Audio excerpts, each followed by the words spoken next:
I find myself talking about it with friends, and it's quite an interesting conversation starter, to be honest. That's true. We do talk about James's sperm a lot at parties. Way too much. James Owers lives in Scotland with his partner, Diana. It's now, so the seasons in Scotland are May, it doesn't rain, but it's cold. June and July, it's moderate, but it rains. August, it just rains. And together, they're taking part in a clinical trial to test a new male birth control. This is that hormonal gel that we've talked about a few times. Once a day, you take a couple of squirts from this bottle with a pump on it, spread the gel on your shoulders, let it dry, and, well, after that, you're done. But this gel is still being studied, still in test mode, not available to the public. And because of that, James is also being monitored by a set of clinicians, evaluated to see how he responds to the gel and if there are any red flags. The commitment is fairly low. I need to go to the hospital about once a month for about half hour checkup. They take my blood, take a semen sample. And so far, James and Diana haven't had any real red flags. And yeah, so it's quite minimal. And I knew that if there are any problems, then I can kind of drop out when I want. James has had essentially no side effects in his experiences so far, at least none that bother him too much. He mentioned some acne on his back, but also that it was clearing up. Together, James and Diana are leaning on this method as their only method of birth control. No condoms. Diana isn't using a method of her own right now. It's just all on James. And that's shaped how they talk about contraception, changed it from what it used to be. Well, why don't you go first?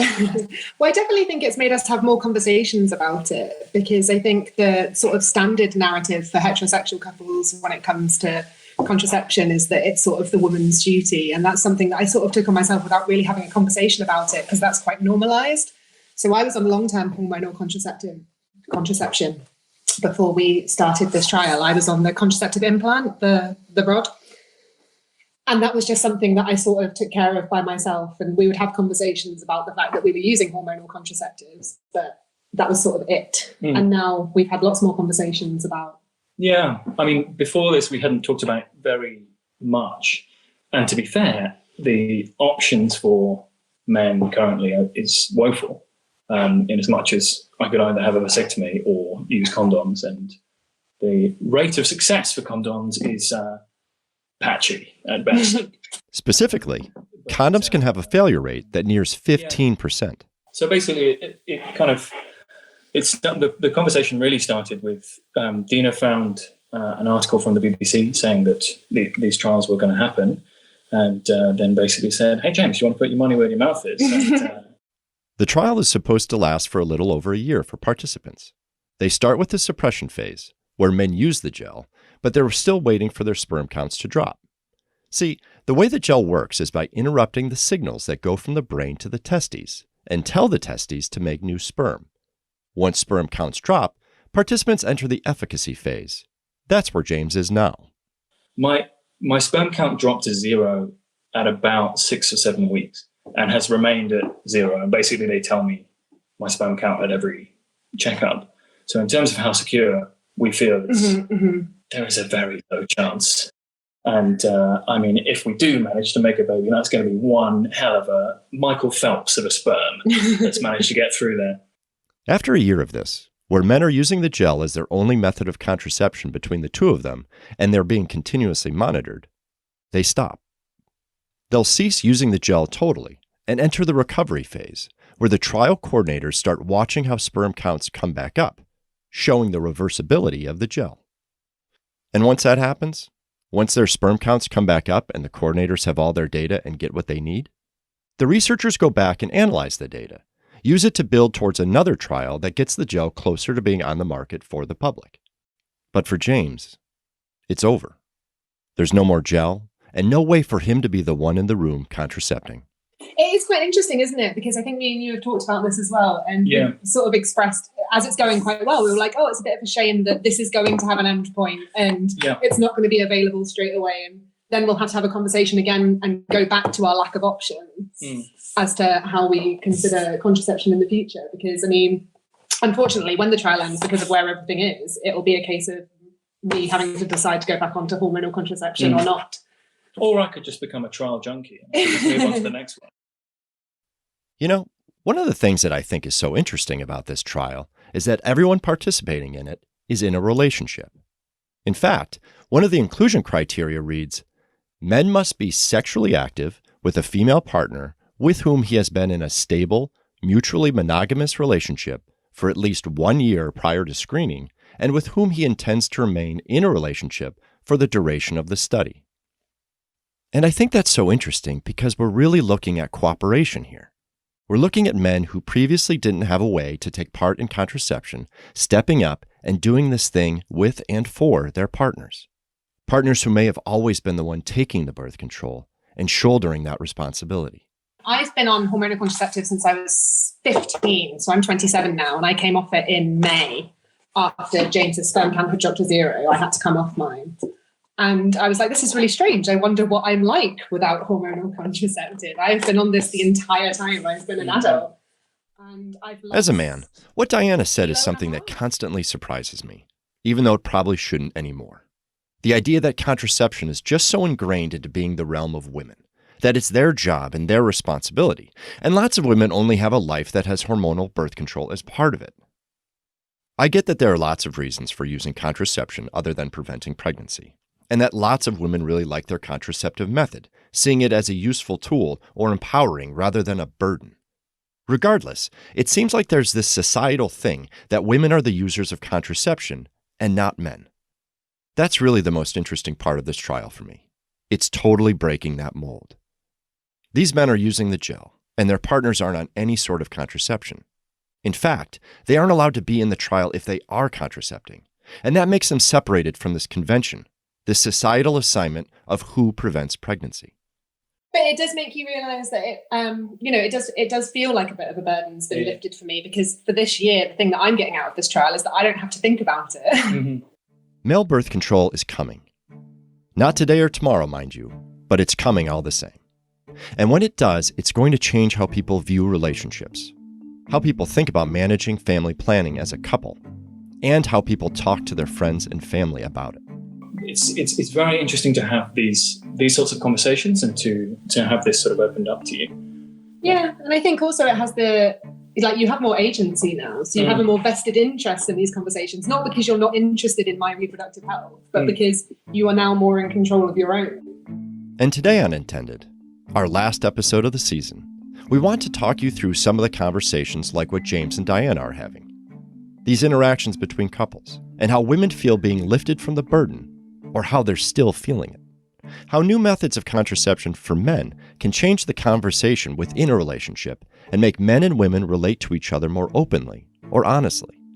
How men can start to be a part of the reproductive health conversation that they've largely been left out of, willingly or not. It is about equality, isn't it? Yeah, to be honest. Yeah. It's about equality for men to have access to something that, again, gives them agency over their reproductive health. But it's also about, like I said, removing that entire burden for women. Because times are changing. Gender norms don't mean the same thing that they used to. And maybe it's time that we stop thinking about contraception as just the responsibility of women and start thinking about it as the responsibility of a couple. About how the old ways of his thing and her thing may be outdated, and we need to talk to each other about it.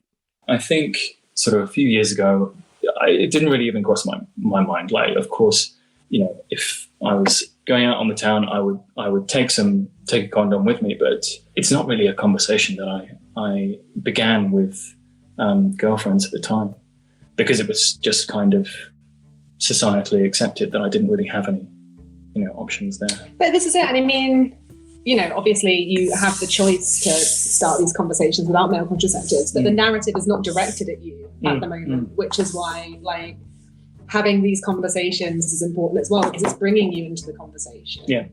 Like you've been left out.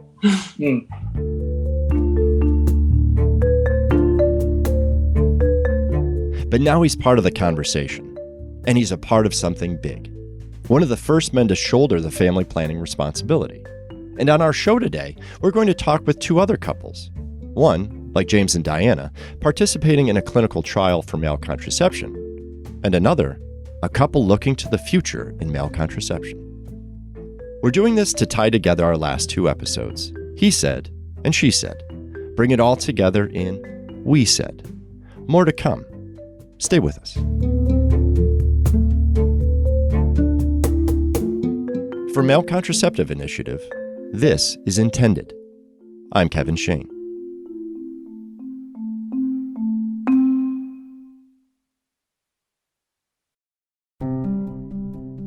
Intended is brought to you in part by YTH, an initiative of ETR. YTH is a nonprofit that's dedicated to improving the health of young people using technology. One of YTH's Youth Advisor Board members, Ivan, knows the importance of acting locally. I got involved in the mental health and sexual health field, and I was really interested in just seeing the ways that young people are affected all around the globe on these issues of male contraceptives and really being healthy and staying healthy. Learn more about YTH and how they're engaging the voices and power of youth to improve lives at yth.org. Again, that's yth.org.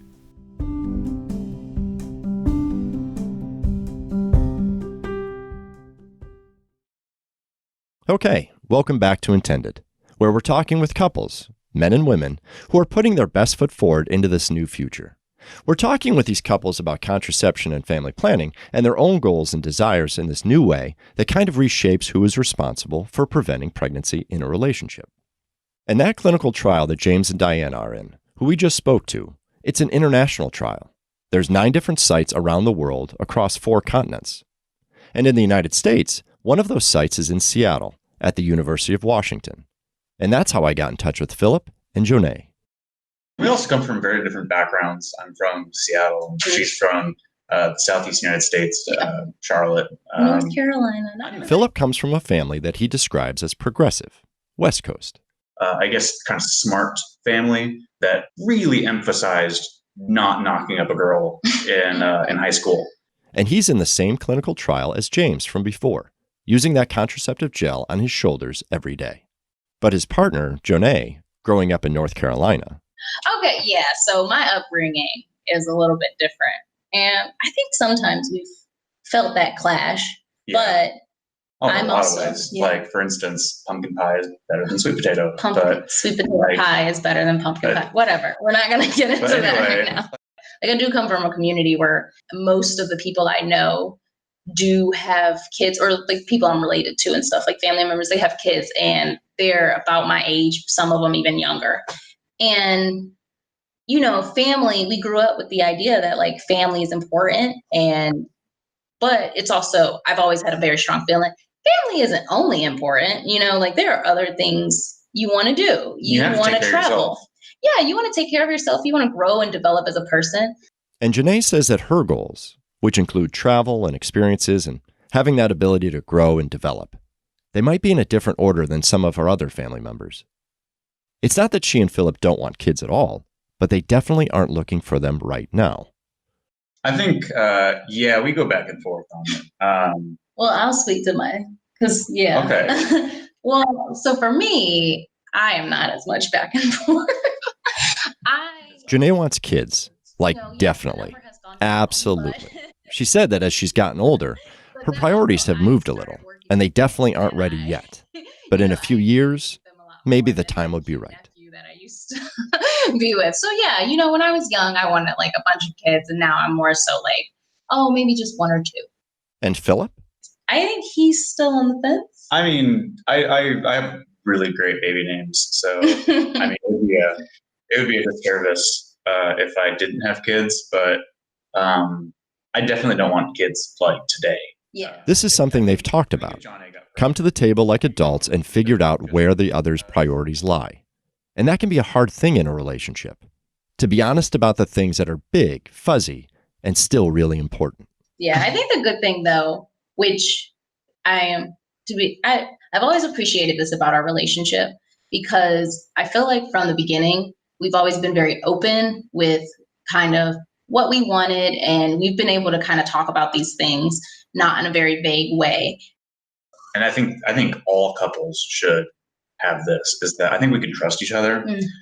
I don't think having a kid would break us, and I don't think we'd ever worry about it. Right now, Philip is still in the first stage of the trial, waiting for his sperm counts to drop. Until then, he's going in and getting checked, and Jonee is still using her birth control, at least until they tell Philip they can rely on the gel.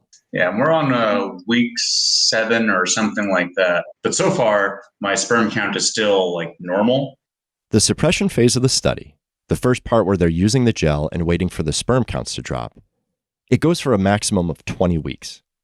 If things don't work out at that point, then Philip and Jonee drop from the study, and it's kind of a too bad scenario. And Jonee really hopes it doesn't come to that. Yeah, I do not like birth control. Like, as a woman, like, it affects me so much. And I think maybe even during the study or before we talked about it, and I was, I'm going to be excited when I can like count on my period every month and when I can feel like, my feelings are my own and they aren't brought on by like some hormone or something. So I'm really excited for like this to get going. One of the things that they both talked about here was their dissatisfaction with what's out there today. Condoms, pills, implants, so on. Neither of them liked anything that they've used before, either independently or as a couple. And the lack of options that really spoke to them? Philip feels it's rooted in this big systemic inequity. I think it's because society sort of, male-run society is sort of, comfortable with the way it is. Most of the responsibility is put on the shoulders of women to take, the 9 or 10 or 100 varieties of birth control that they have available to them, all of which are, have their own negatives. And men wear condoms if they hook up with a girl at a bar. The lack of options has created a gendered world where men don't have a lot of contraceptive choice, so they're largely left out of the equation. And because society is, for the most part, dominated by male thinking, I think we haven't really cared enough as a whole, to really progress in this field, because so far, if it ain't broke, don't fix it. But the reality is that it is broke. Jonee matched some of this.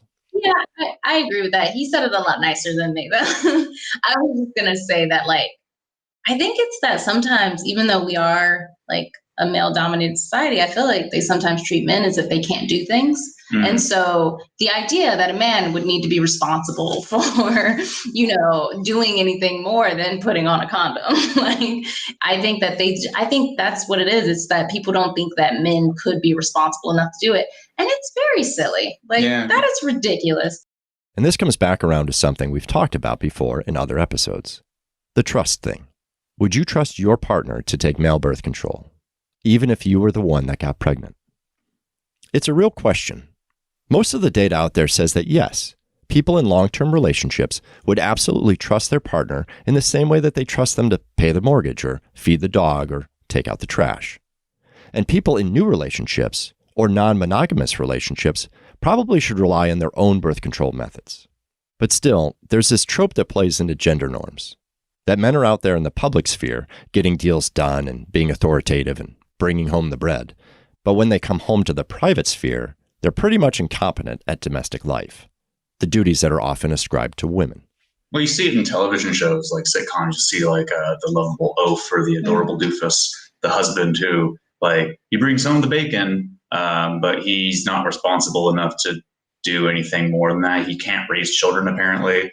He sits on the couch watching television all day. Would you trust Al Bundy, the dad from Married with Children, to rub a gel on his shoulders every day or take a birth control pill? Of course not. Al is a lazy, bumbling misanthrope who can't even brush his teeth, much less be relied upon in the private realm. But also, Al Bundy is a character from 20, 30 years ago? That's a long time when we're thinking about how gender norms have changed and what more modern relationships look like. I think it would be a very dated concept to come out with a show like Roseanne, where John Goodman is portrayed as a well-intentioned but idiotic husband.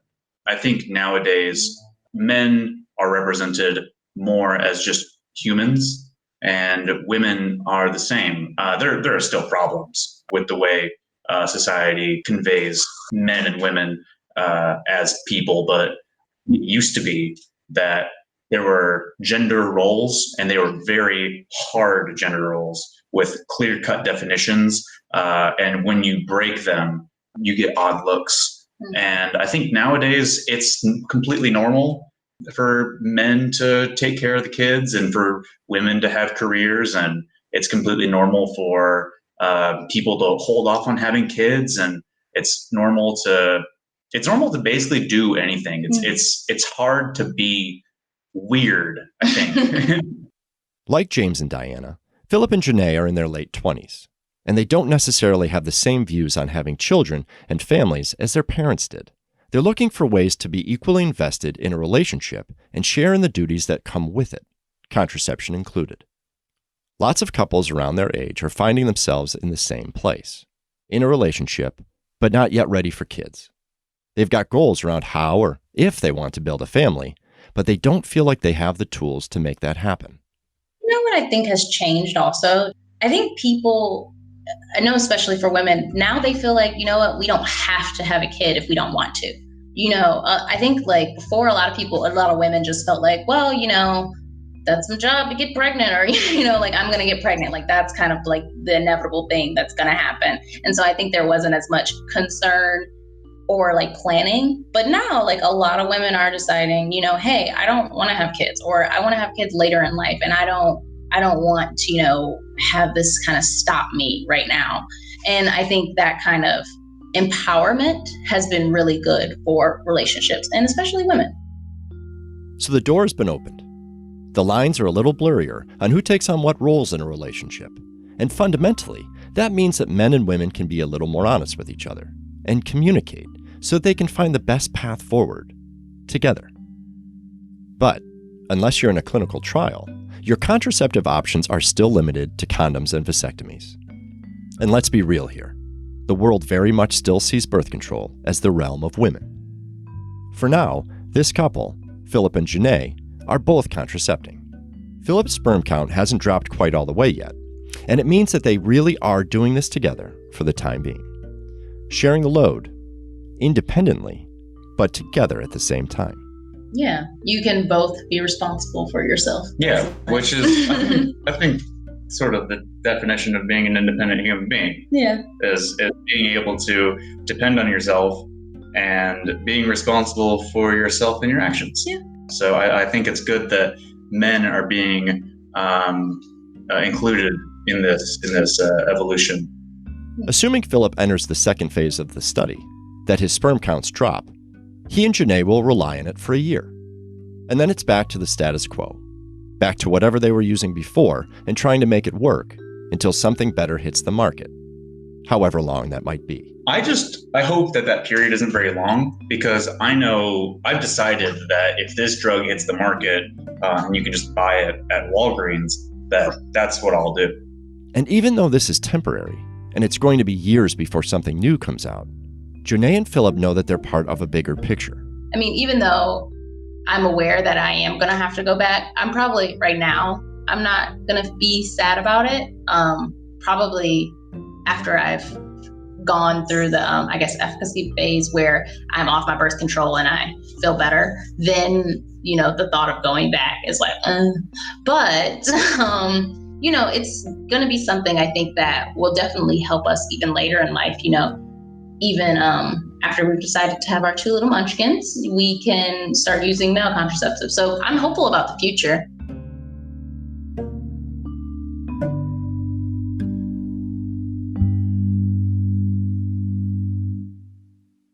Just a quick note here. Right after our conversation, Philip sent me a note saying that he got the all clear to move into the second phase of the study. He and Janae started using the gel as their only method of contraception and are in the efficacy phase of the study for the next year. Coming up, we'll talk to one more couple. And while they aren't in a clinical trial or anything like that, they're struggling with lots of the same questions everyone else is. When to have kids, if to have kids, and this couple is moving into that in-between phase.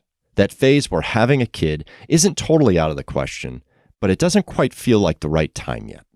We'll talk with them, how they're managing it, and regular listeners will probably recognize one of the people in this couple. Stay with us. This is Intended.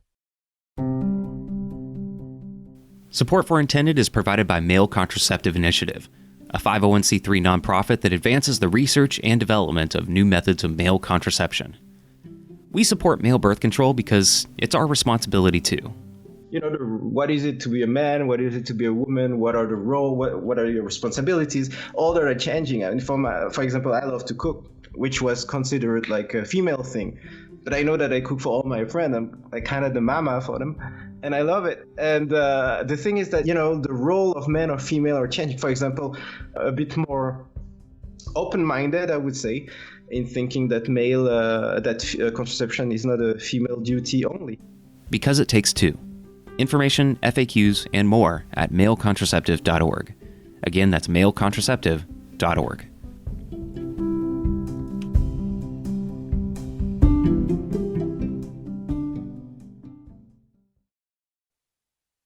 Okay, welcome back to Intended. I'm today's host, Kevin Shane. And today we've been talking with couples, taking the he said, she said from the last two episodes and turning it into we said. Talking about shared goals, about how contraception and reproductive health and all the things around them can be a collaborative experience. The last two couples, James and Diana from Scotland and Philip and Janae from Seattle, they're in a clinical trial that's testing a daily hormonal gel for men, where the man is contracepting and being the one preventing pregnancy. Both couples talked about their goals, how they might or do want children one day, but definitely not right now. But there's a gray zone. A part of time where you've left the definitely not now stage, but you're not yet in the yes, now is a good time stage. Lots of couples get caught there, where the details of when and how aren't decided yet. Maybe soon, probably eventually, but definitely not right now. And that's where our third couple is. Right. As a couple, so we're into our 30s now, right? And so we're sort of like starting to think through this transition, right? You might recognize this voice. This is Will Skinner, and he's been in 2 other episodes of Intended. One, where he showed us his lab at UC Berkeley, where he studies sperm motility. And so we have these donors, and they come in, they're anonymized, and they drop samples for us, like in the little envelopes over there. He's a graduate student who's trying to shut down sperm's ability to swim. We also had him on our episode, He Said, where he talked about the social impact of a male contraceptive and why he's really focused his career on making a new method of male contraception. His partner, Katie, also has a job where she deals with contraception. I'm a sex educator, so I talk about bodies all day. And now we're starting to sort of transition to this period where like kids are no longer out of the question. And what is the sort of transitional contraceptive options that we have as we transition into like being ready to have a kid. Katie and Will live in the Bay Area together and are thinking about having children. Katie has always been the one contracepting in their relationship, although she uses an IUD and has had a challenging experience with it. Is it cool if I talk specifics? Yeah. Great. So like Katie's been on IUD for 7 years, and the process of having the IUD getting it out has been challenging to say the least. I'm a huge proponent of IUDs. I think they're the most effective method out there right now, and they're great for like younger people with uteruses. But there are some really real downsides to them. In her role as a sex educator, Katie tries not to focus on the negatives for any specific contraceptive method, but at the same time, everything has its pros and cons. But like from personal experience, like there have been downsides to every method of contraception I've ever used. Her IUD experience has been pretty unpleasant. She had some complications that have made it really difficult to get the device extracted. It's worked for her the whole time, but she's nearing the expiration date, where doctors say that she shouldn't rely on it to be as effective as it's always been. And that means it's time for removal. She's gone through 3 procedures already to try and extract her IUD, but all of them were unsuccessful. And it's excruciating. And like, I have a great partner who's like been to all of these appointments with me and like holds my hand. And one of the ways that he first got the idea of male contraception was like watching me suffer through this like attempted IUD extraction and being like, man, like, I wish I could take birth control or have something that like, so you wouldn't have to go through this. Will and Katie are having to rethink their contraception. Another IUD would be a long-term commitment, not something you want to do often, even if you haven't had the bad experiences Katie has. now I really don't want to get another one. Like, even if we weren't like thinking about having a baby in the next couple of years, I feel like just the process has been a really big turnoff, and it sucks because they are so effective. And that long-term effectiveness is great, especially for users who might be younger and definitely not interested in having kids in the immediate future. Will also has frustrations with his contraceptive method. Yeah, and like, I remember so much as, going through all those different stages as a young man of like, relying on condoms and having those have all their downsides too, and having failures and scares, and that now seems like a distant memory, but it was a really big, real long part of my life. As he's gotten older, his reasons for wanting to use birth control have changed. I always think of like, when I was younger, I wish I had control over it for my own personal reasons, now I wish I had an option that could have Katie not have to worry about it at all. And he thinks that's a common mindset, that younger couples can do things together until they agree together that maybe one of them can do it. I sort of always pitch this as like, younger couples like often will want to have both parties on their own independent methods. I think we're in a place where, we feel like only one of us would have to use something, and I would like gladly shoulder that if I could. And not many couples think about the differences in the reproductive burden like they do. Yeah, I think that a lot of people focus a lot on how like women and people with uteruses like bear the brunt of like the burden during pregnancy, and how stressful that is. And I feel like a lot of male partners will comment how like when their spouse is pregnant, like, oh my gosh, I wish I could be like carrying some of this. Like, it's so hard on your body. But I don't think we talk that much about how, contraception also affects people's bodies and brains. Together, they're pretty familiar with contraception, talking about it, and being open. What was your first, I've never asked some of these questions. What was your like first experience of accessing birth control like? I mean, I was also incredibly lucky because both my parents are like super feminist, like pretty sex positive. When I had like my first boyfriend in high school, I wasn't even sexually active with him. My mom sat me down and was like, do you want to go on birth control? And I was like, Mom, stop! Stop! I hate you, but like, then I knew that when I did want to go on birth control, I could just go ask her, and I did. And she was like, yeah, great, sure. And she took me to the doctor. And it wasn't something that I had to sneak around about or. Did you choose a pill at first? Yeah, I was on the pill when I was a teenager. But even then, like, we were super paranoid and like also used condoms and also used spermicide. I mean, and I still would get nervous. And like, if my period was a day late, I'd be like, oh my God, like, I'm so stressed out. When Will was younger, he didn't have a lot of options and was thinking of protecting himself, making sure that he was being responsible. Now his life has changed, and he and Katie have been using a different approach, one where Katie has taken on the contracepting in the relationship. They're part of a large percentage of relationships who rely on a female-led birth control method, and that means that the success of a male birth control is going to take a big change, not only in getting a new option to market, but in mindsets as well. There's also, right, you're also going to be battling on the other end, like patriarchal and like macho culture that's like the pill for men, like, ew, like that's something feminine. In a lot of our culture, like young men are taught that like to engage with anything feminine is emasculating and therefore bad. That's why like every soap brand has like, blue and black soap bottles for men, right? Because like you have to like make it feel manly or people don't want it.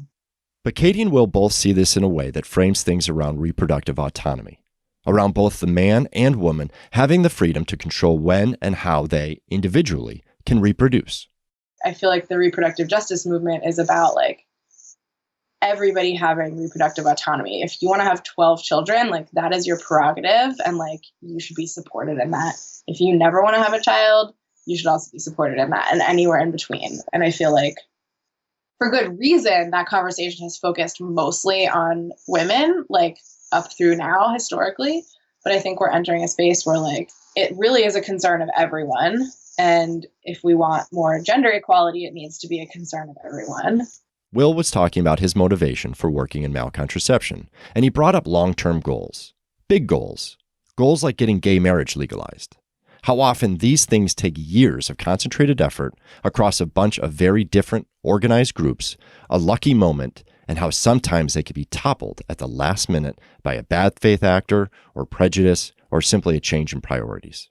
And he thought about male birth control as like this big goal that can impact a lot of areas that he thinks can better the world. Areas like climate change and income inequity. He found a way to be a part of it by taking a stand in a technical area so that he could help that big change happen, but using a technical approach, solving problems that aren't so ambiguous. I've sort of decided to focus my life here because I feel like I would rather go up against a technical challenge, one that like, you can leverage smarts and effort to make like tangible progress rather than a political challenge, which often can just be so amorphous and people spend decades thinking they're making progress and then suddenly attitudes or politics or administrations shift. This is something I feel like once we get over those hurdles, and the hurdles are large, but once it's out there, it can never be taken away. And Katie sees an opportunity in education, in getting both men and women to see their relationship with contraception differently. Teach them that it should be a shared responsibility, and that women shouldn't feel that they are the ones that have to shoulder the load. Never occurred to me that I could like be angry. I could like be angry at, society or whatever for like not developing this option. Like it just never occurred to me until Will started doing this work. And I was already like, I've been a sex educator for 10 years and it never occurred to me because it's just so deeply ingrained. But like, it's your body that will get pregnant. It's your problem. Deal with it. And there are lots of reasons why women are usually the ones doing the contracepting in a relationship. Some of them have to do more with health rather than pregnancy prevention, and some are more nuanced and unique to the relationship. But there is a bigger question we should think about. Who actually should be responsible for contraception? In a relationship? Outside of one? To date, society has dictated that women should be the sole bearer of that load, much to Katie's chagrin. Because women can get pregnant, women are therefore responsible for managing any reproductive consequences that might befall them. And if women are choosing to be sexually active, then like they should bear the brunt of, inconveniences that brings. But both Will and Katie think that male birth control can change how we see relationships, how we talk about contraception, how we view really big goals like climate change and gender norms, and that it's a smart way of impacting a whole bunch of these goals at once. But it won't be easy. It'll take a group of people working together, each doing a job in concert to bring a male birth control to market.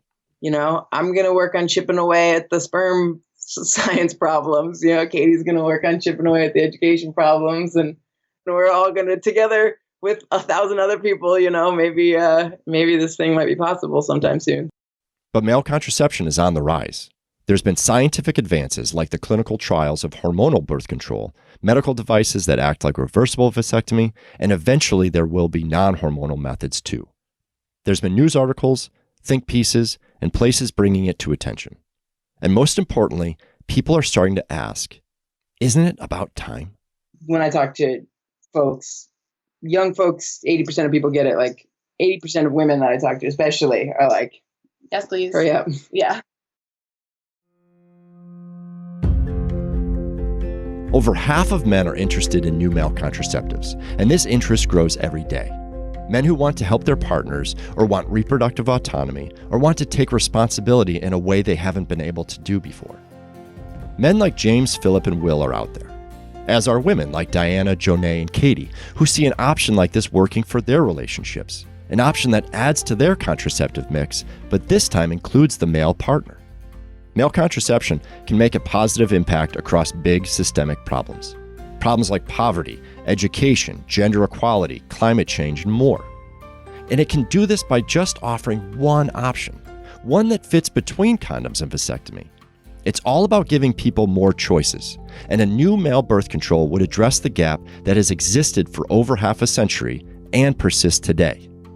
A market gap where nearly 4 billion men don't have something reversible that isn't a condom, despite existing and growing demand for them. Listen, it isn't going to be easy.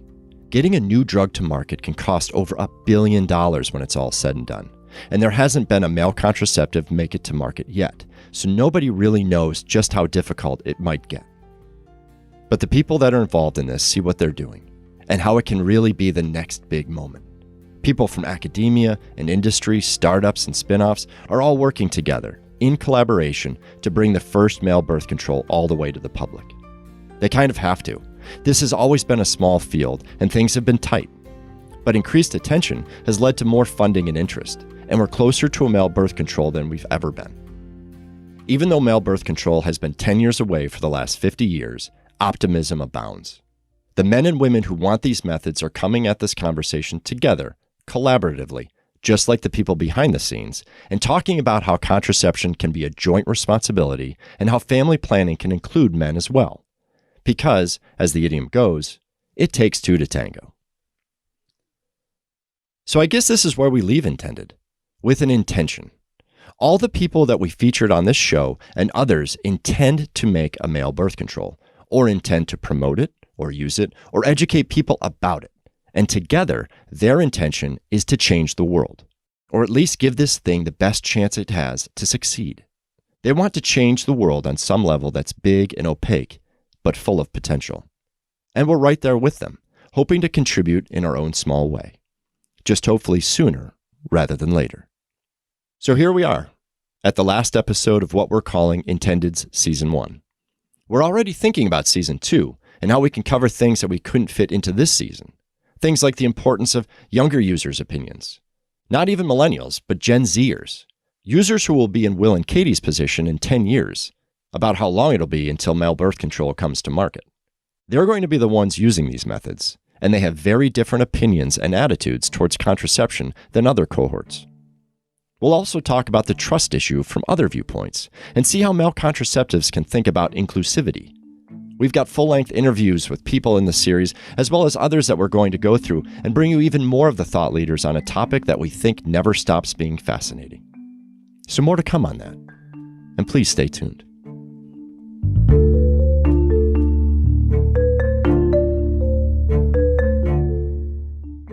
Special thanks for this episode, nay, series, goes out to Catherine Carpenter and the MCI Board of Directors. Additional thanks to the Contraceptive Clinical Trials Network, Stephanie Page, Susan Rich, and of course, an extra special thanks to James, Diana, Jonay, Philip, Katie, and Will. Music from Blue Dot Sessions. Intended is written and produced by myself and Logan Nichols out of the offices of Male Contraceptive Initiative in Durham, North Carolina. Heather Vidot is our executive director. I'm Kevin Shane. Intended is a project of Male Contraceptive Initiative, a 501c3 nonprofit dedicated to advancing the development of reversible, non-hormonal contraceptive options for men. For more information or to donate to our cause, visit malecontraceptive.org. Find us on Facebook, Twitter, and other social networks by searching Male Contraceptive. If you like Intended, tell your friends about us. Leave us a review on iTunes. Share us on social media. All of it. We'd love to hear what you think. If you aren't already subscribed, make sure to do so, and we'll show up in your feed when the new episodes drop. Finally, a special thanks to you, our listeners. Without you, your support, or voices, this wouldn't have been possible. We're grateful and thrilled to be with you as we do this challenging, fun, beautifully weird work. Thanks for listening. And now, for something completely different. Oh boy. Oh boy. Oh boy. Oh boy. Oh boy. Oh boy. Oh boy. From oh my God. From Nogan Nichols, I was about to say.